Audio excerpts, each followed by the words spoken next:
কিবা এটা অন্তৰত ঈশ্বৰৰ প্ৰতি থাকিব লাগিব হেতুক বুজোৱাৰ প্ৰয়োজন নাই যে এয়াই ভক্তি ভক্তি কৰিছো বুলি আমি সংজ্ঞা দিয়াৰ প্ৰয়োজন নাই যে কোনোবাই ভক্তি কৰিছে নকৰিছে কিন্তু অন্তৰৰ ভাৱটো কেনেকুৱা সেইটোহে বিচাৰ কৰাৰ প্ৰয়োজন আৰু যেতিয়ালৈকে অন্তৰৰ ভাৱটো নপজে তেতিয়ালৈকে আসলতে জ্ঞান কৰ্ম ভক্তি ধাৰণাই তৰাব নোৱাৰে শব্দ ব্ৰহ্ম নিষ্ণাত ননিষ্ণাত পচেয়দি সমন্তস্য শ্ৰুতফলম হব্যধেনু ৰক্ষিত অৰ্থাৎ যদি শ্ৰদ্ধা ভক্তি অবিহনে আমি যদি কেৱল শাস্ত্ৰ পঠন পাঠন বা অধ্যয়ন কৰোঁ তেতিয়াহ'লে সেই কৰ্মটোক বাজি গাই ৰখাৰ লগত তুলনা কৰা হৈছে বাজি গাইজনী যিদৰে পোৱালিও নিদিয়ে গাখীৰো নিদিয়ে ঠিক তেনেদৰে যদি ঈশ্বৰৰ প্ৰতি ঈশ্বৰৰ বাক্যৰ প্ৰতি শ্ৰদ্ধা ভক্তি মোৰ মনত নাই তেতিয়াহ'লে মই ইয়াৰ ওপৰত কোনো মন্তব্য দিয়া কোনো কৰ্ম আচৰণ কৰা সকলো সেই বাজি গাই ৰখাৰ নিচিনা কৰ্ম সি ফল কেতিয়াও দিব নোৱাৰে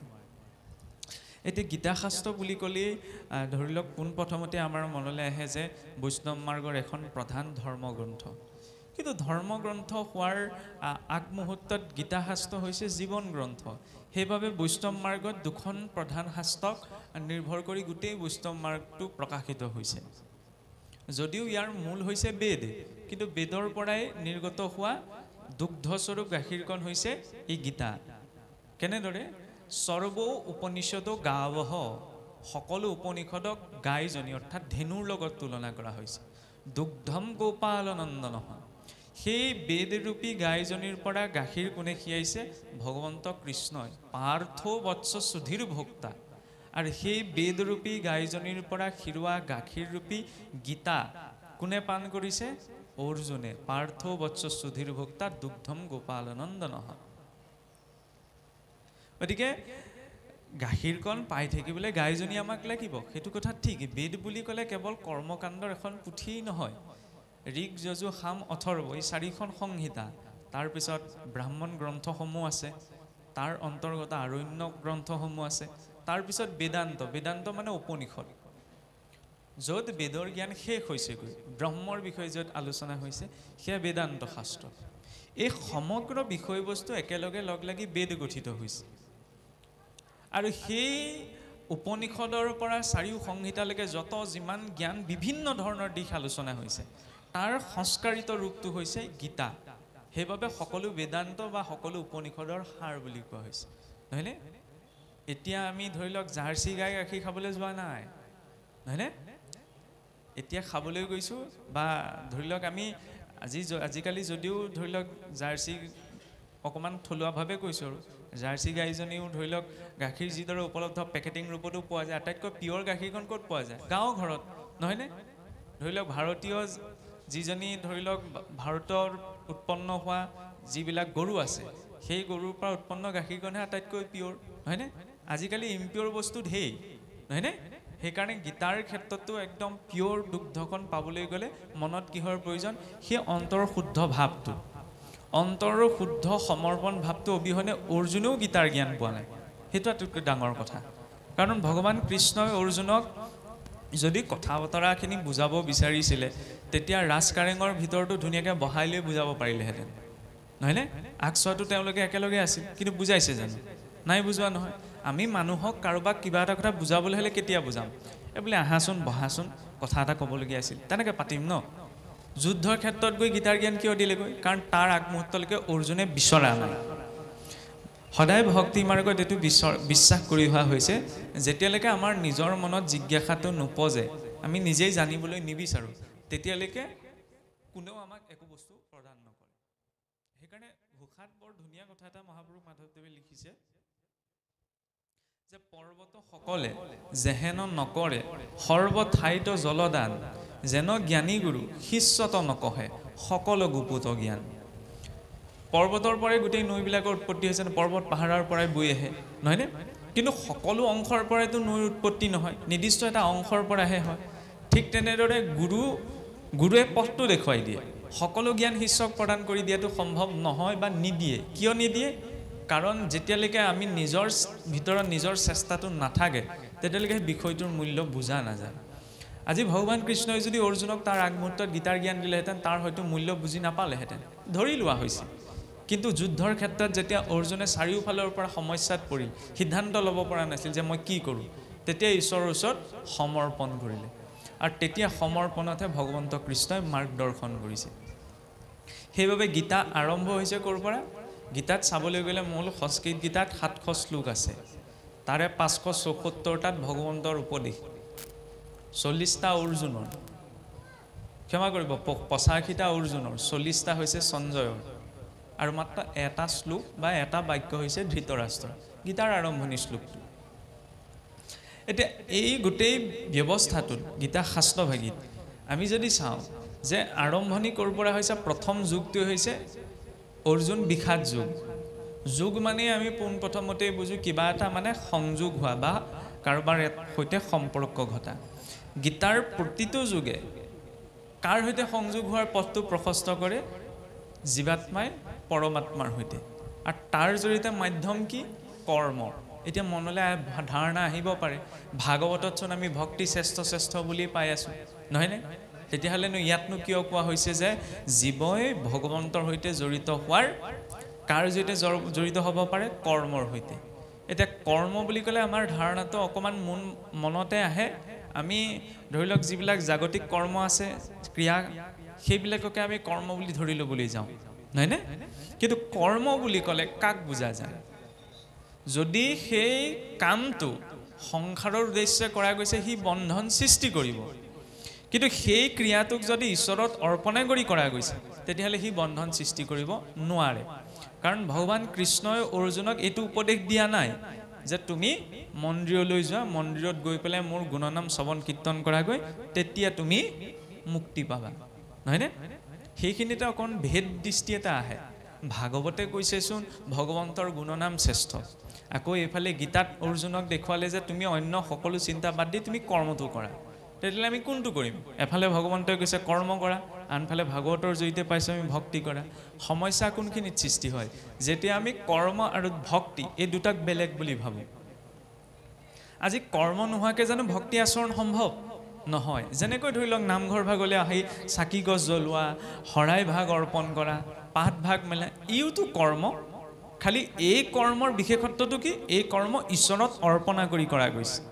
প্ৰতিটো বস্তুৰ একোটা নিৰ্ণয় আছে। গতিকে যিটো কৰ্ম ঈশ্বৰত অৰ্পণা কৰি কৰা যায়, সাংখ্য যুগত বৰ ধুনীয়া কথা এটা আহে যে যত কৰ্ম সবে বন্ধ সাংখ্যবাদী কহে, যদি ঈশ্বৰত অৰ্পে তেবে বন্ধনো হে। যে সাংখ্য দৰ্শনৰ অনুসৰি আমি যি কৰ্মই নকৰোঁ কিয়, সকলো কৰ্মই বন্ধন সৃষ্টি কৰে। বন্ধন মানে কিনো?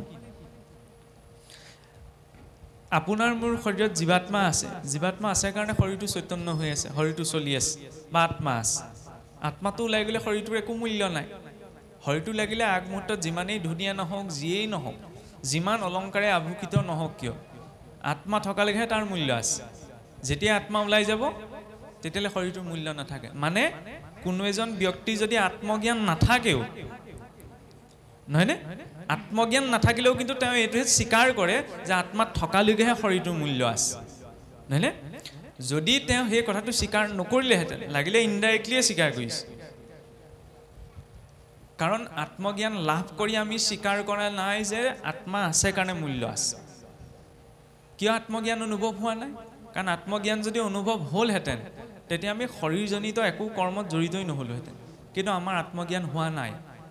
আমি গীতা শাস্ত্ৰত পাইছোঁ যে মই বুলি ক'লে শৰীৰটোৰ কথা কোৱা হোৱা নাই, আত্মাৰ কথা কৈছে। কিন্তু এইটো বাক্যৰ স্তৰত জ্ঞানহে। বাক্যৰ স্তৰত জ্ঞান আৰু অনুভৱৰ স্তৰত জ্ঞানৰ মাজত পাৰ্থক্য আছে, নহয়নে? চেনীৰ মিঠা সোৱাদটো এনেকুৱা কৈ থকা আৰু মিঠা সোৱাদটো নিজে অনুভৱ কৰা, দুইটাৰ মাজত পাৰ্থক্য আছেনে? আকাশ পাতাল পাৰ্থক্য আছে। গতিকে নিজকে আত্মা বুলি কোৱাটো, নিজে কোৱা আত্মা বুলি অনুভৱ কৰাটো, এই দুটা আকাশ পাতাল পাৰ্থক্য থকা দুটা দিশ আমাৰ অনুভৱত নাই। আমি বাক্যৰ স্তৰতহে শুনি আছোঁ, জানি আছোঁ। সেইকাৰণে আমি ইনডাইৰেক্টলি স্বীকাৰ কৰোঁ। ইনডাইৰেক্টলি কেনেকৈ স্বীকাৰ কৰোঁ? কাৰণ যেতিয়া কোনোবা এজন মৃত হৈ যায়, আমাৰ লাগিলে যিমানেই আত্মীয়, যিমান সুহিত নহওক কিয়, তেওঁকটোতো দাহ সংস্কাৰ কৰিবলৈ পঠিয়াই দিয়া হয়। যদি সঁচাকৈ ভাল পালোহেঁতেন তেওঁক, তেতিয়া দিলোহেঁতেন জানো? নিদিওঁ নহয়, কাৰণ আমি নাজানিও এইটো কথাকে স্বীকাৰ কৰোঁ যে শৰীৰটো নশ্বৰ। গীতাৰ সাংখ্য জ্ঞানত সেই কথাটোকে বাৰে প্ৰতি বিভিন্ন প্ৰসংগৰে বুজাব বিচৰা হৈছে। সৰু ল'ৰা এটাও যেতিয়া বেমাৰত পৰে তাক সুধিলে বোলে গাটো ভাল পাইছানে, সি কয়, আমি কি ক'ম যে আজি দুদিনমানৰ পৰা গাটো বেয়া হৈ থাকিল, দুদিনমানৰ পৰা মোৰ গাটো বৰ বেয়া বা ভাল নহয় পায়, মোৰ গাটো বুলিহে কওঁ, মই বেয়া বুলি কওঁ জানো? মানে আমি নাজানিও আমাৰ মুখেৰে এই কথাটোকে ওলায় যে মোৰ গাটো বা মোৰ শৰীৰটো আৰু মই এই দুটা বেলেগ বস্তু। গীতাৰ পথটো হৈছে কি, সেই নিজক জানি কৰ্মবিলাক কৰা।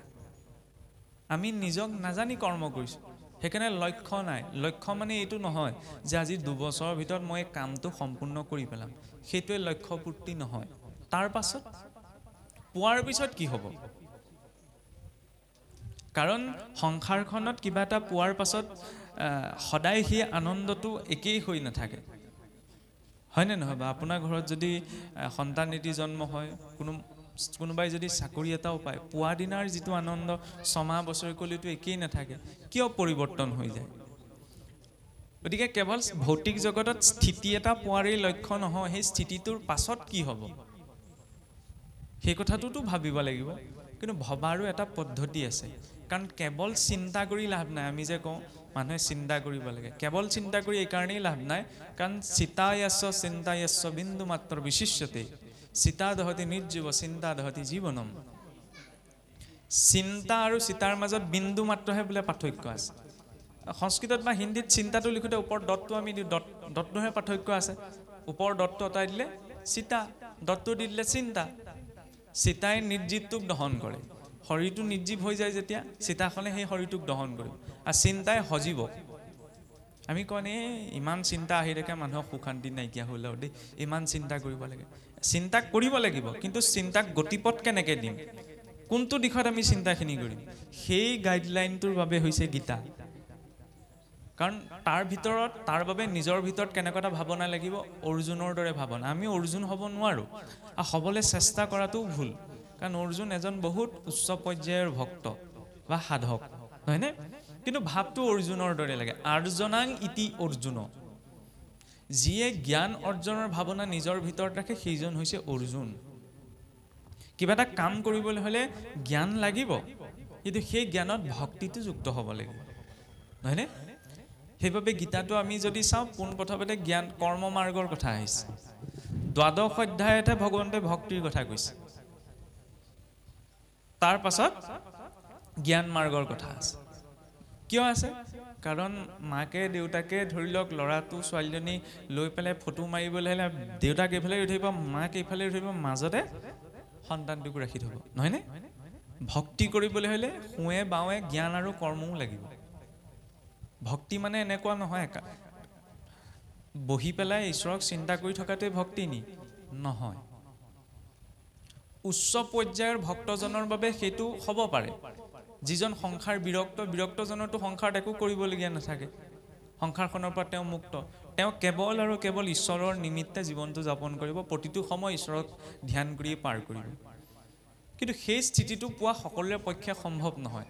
তেতিয়াহ'লে নিজৰ জীৱনটোত জ্ঞান কৰ্ম ভক্তি তিনিওটা বিষয়ক আমি কেনেকৈ লৈ যাম? সেইকাৰণে প্ৰথম জনাটো প্ৰয়োজন যে আমাৰ দায়িত্ব কি।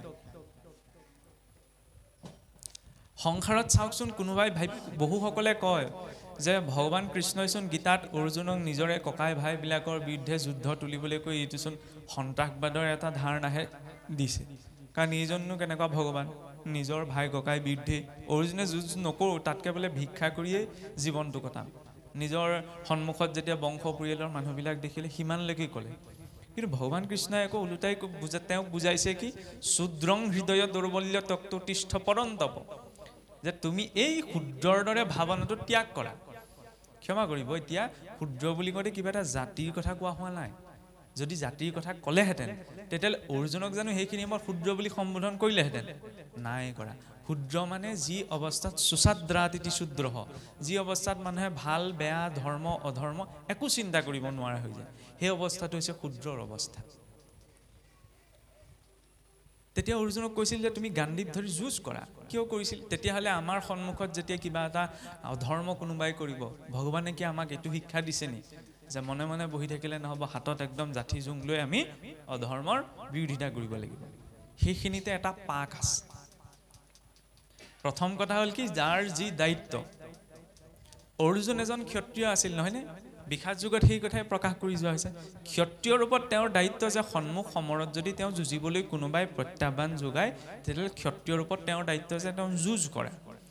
তাৰ পৰা তেওঁ পৰাজয় হ'ব বিজয় হ'ব এইটো চিন্তা কৰাটো সেইখিনি সময়ত তেওঁৰ দায়িত্ব নহয়। তেওঁৰ দায়িত্ব হৈছে সেই কৰ্মটো সাধন কৰা। ঠিক তেনেদৰে সকলোৰে কৰ্মবিলাকটো বেলেগ বেলেগ।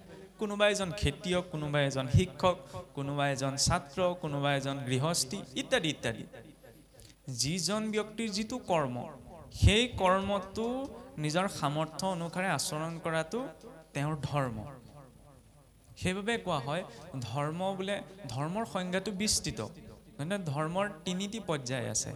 এটা হৈছে স্বভাৱগত, যেনেকৈ জুইৰ স্বভাৱটো কি? কিবা এটা পুৰা, যিকোনো বস্তু দিলে জুইয়ে পুৰিব, সেইটো স্বভাৱগত ধৰ্ম।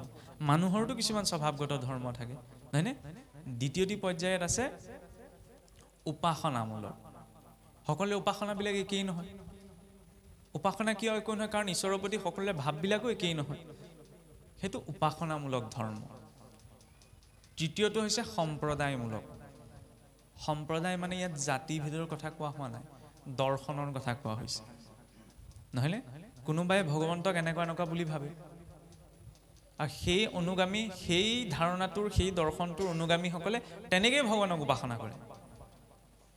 আপুনি মই আকৌ বেলেগকৈ ভাবোঁ, ভাৱটো বেলেগ বেলেগ হ'ল নে? কিন্তু উদ্দেশ্যটো একেটাই। আকাশাত পতিতম তৈয়ম যথা গচ্ছতি সাগৰম সৰ্বদেৱ নমস্কাৰম কেশৱম প্ৰতি গচ্ছতি। সকলো দিশৰ পৰা, আকাশৰ পৰা পানীখিনি বিভিন্ন উৎসৰে জমা হৈ পেলাই সাগৰলৈকে যাব। গতিকে বিভিন্ন উপাসনাৰ, খালি সেই উপাসনা কৰোঁতে এই ধাৰণাটো মনত ৰখাটো প্ৰয়োজন যে আমি এজন ঈশ্বৰক উপাসনা কৰিছোঁ। এজনৰ ব্যতিৰেকে য'ত দ্বৈত ভাৱটো আহিব, তাত উপাসনাই পূৰ্ণৰূপ পাবগৈ নোৱাৰে।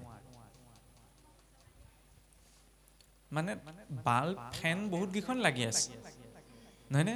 বাল্ববিলাকো ধেৰ আছে। এটা জেনেৰেটৰ সৈতেহে কানেক্ট হৈ আছে। জেনেৰেটৰটো ষ্টাৰ্ট দি দিলেতো চব জ্বলিব, চব ঘূৰিব, নহয়নে? এই মেইন ছুইচটোক জনাটো প্ৰয়োজন। যদি মেইন ছুইচটোক নেই আমি ভাগে ভাগে কৰিবলৈ যাওঁ, তেতিয়াহ'লে সকলো একে সময়তে প্ৰকাশিত নহয়। সেইকাৰণে কিবা এটা কৰ্ম কৰিবলৈ যাতে মূল কোন, সকলোৱে মূল বুলিতো ভগৱন্তক দেখুৱাইছে। মানে গতিকে ভগৱন্ত প্ৰদত্ত দায়িত্ব বুলি সেই কৰ্মটো যদি অৰ্পণ কৰা হৈছে, তেতিয়া ব্যক্তিজনে সেই কৰ্মটোত কপটতা কৰিব পাৰিবনে? উদাহৰণ হিচাপে আজি দেউৰীজনে শৰাইভাগ সজাবলৈ যাওঁতে তেওঁ জানে যে সেয়া ভগৱন্তৰ কৰ্ম, নহয়নে? সেইকাৰণে তেওঁ বহুত সতৰ্কতা অৱলম্বন কৰে, ভগৱানৰ কৰ্ম। এতিয়া যেতিয়া অন্য কৰ্মবিলাকতো ঈশ্বৰ প্ৰদত্ত দায়িত্ব বুলি আমি পালন কৰিম, সতৰ্কতাটো গুচি আহিবনে? আৰু সেই সতৰ্কতাটোৱেতো কৰ্মত লাগে।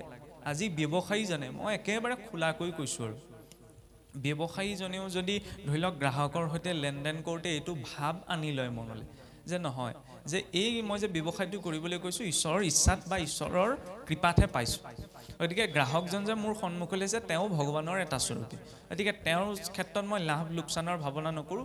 মোৰ দায়িত্ব হৈছে তেওঁক যিমান পাৰি সিমান ভাল বস্তুটো প্ৰদান কৰা, কিবা এটাৰ বিনিময়। গতিকে সেই ভাৱনাটো নিজৰ কৰ্মটোৰ সৈতে যেতিয়া সেই সতৰ্কতাটো জড়িত হ'ব যে মই কাকো ঠগ প্ৰবঞ্চনা নকৰোঁ, তেতিয়াহ'লে বেলেগকৈ ভক্তি কৰাৰ প্ৰয়োজন নাই। তেনেকেই তেওঁ গতি পাব, যিদৰে অৰ্জুনে পাইছে। অৰ্জুনেতো যুঁজ কৰিয়ে গতি পাইছে চাবলৈ গ'লে, নহয়নে? তেতিয়াহ'লে যুদ্ধৰ দৰে হিংসা কৰ্ম এটাও কিদৰে ধৰ্মলৈ পৰিৱৰ্তন হ'ব পাৰে? গীতাৰ দৰ্শন হৈছে সেইটো। কিন্তু এইখিনিতে এইটো ভাবিলেও নহ'ব যে কোনোবাই আজিকালি কিবা বেয়া কাম কৰিলে বুলি আমি কাটিবলৈ মাৰিবলৈ একদম দা কুঠাৰ লৈ খেদা মাৰি যাম। কাৰণ আমাৰ ওচৰত অথৰিটিটো নাই এতিয়া। ভগৱন্তৰ ওচৰত অথৰিটিটো আছিল, সেইকাৰণে ভগৱন্তই কৈছিল যে তুমি হাতত গাণ্ডীব লোৱা আৰু যুঁজ কৰা। যুঁজ কৰিছিল। আমাৰ ওচৰত এতিয়া অথৰিটিটো নাই। কেনেকৈ? অপৰাধী এজনক যদি পুলিচ এজনে গুলিয়াই দিয়ে, তেতিয়াহ'লে সেইটো অপৰাধ বুলি ভবা হ'ব জানো? হ'বনে নহ'ব বাৰু? অপৰাধ হ'বনে নহ'ব?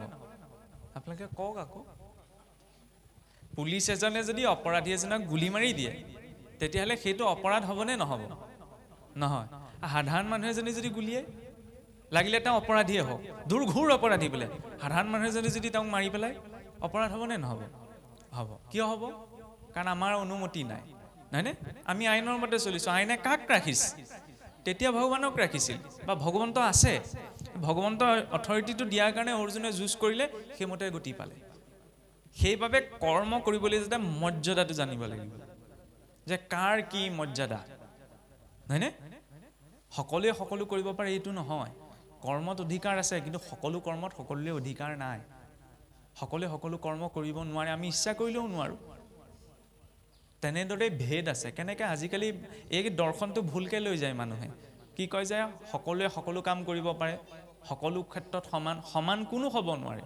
ঈশ্বৰে সৃষ্টিখন সমান ৰূপত সৃষ্টি কৰা নাই। যদি কৰিলেহেঁতেন তেতিয়া স্ত্ৰী পুৰুষ কীট পতংগ বৃক্ষ তৰু তৃণলতা ভেদকে উৎপত্তি কৰিলেহেঁতেন নে? চবচোন একেই ৰাখিলেহেঁতেন। দেৱতা কুল, অসুৰ কুল, মনুষ্য কুল কিয় ৰাখিলে যদি সকলো সমান হয়? ইমান দূৰলৈ বাদেই দিয়ক। আজিকালি এনেকুৱা এটা ধাৰণা উৎপত্তি হৈছে, মই খালি নিগেটিভকৈ ল'ব নালাগে কথাবিলাক, যে পুৰুষৰ সমানে সমানে মহিলাও হয়। কিছু কিছু কৰ্মৰ ক্ষেত্ৰত মহিলাও পুৰুষৰ সমানেও কিছুমান কৰ্মত আইসকলে যোগদান দিব পাৰে, কিন্তু সকলো ক্ষেত্ৰত সমান নহয় বুলিব। আজিৰ যুগত, আধুনিক যুগত শিক্ষিত এনেকুৱা কি অদ্ভুত কথা কৈছে। কথাটো অকণ গভীৰভাৱে আমি বিচাৰ কৰা প্ৰয়োজন। আইগৰাকীয়ে কৰা প্ৰতিটো কাম জানো পুৰুষজনে কৰিব পাৰিব? পাৰিব নি? নোৱাৰে। আননালৈকে সন্তান জন্ম দিব পাৰিব নি? নোৱাৰে নহয়। সেইবাবেতো আইসকলক পৃথককৈ দেখুওৱা হৈছে। কিন্তু তাতো মৰ্যাদা আছে। সেই কথাষাৰ গইনা লৈ আমি ভেদ বিচাৰ কৰিলে নহ'ব, নহয়নে? সতৰ্কতাটো নিজৰ মনত লাগে, কিন্তু ভেদ বিচাৰৰ বাবে নহয়। নাই নাই নাই নোৱাৰে নোৱাৰে নোৱাৰে লেই চেই কৰিবলৈ নহয়। এইবিলাক কথা গইনা লৈ কিছুসকলে লেই চেই কৰা দেখা যায়। সেইটো হ'ব নালাগে। মৰ্যাদাটো জানিব লাগে। কাৰণ কাৰ কি মৰ্যাদা, কোনে কি কৰ্মত অধিকাৰী। সেই কৰ্ম যেতিয়া আমি ঈশ্বৰক অৰ্পণা কৰি কৰোঁ, যত কৰ্ম হবে বন্ধ সাংখ্যবাদী কহে।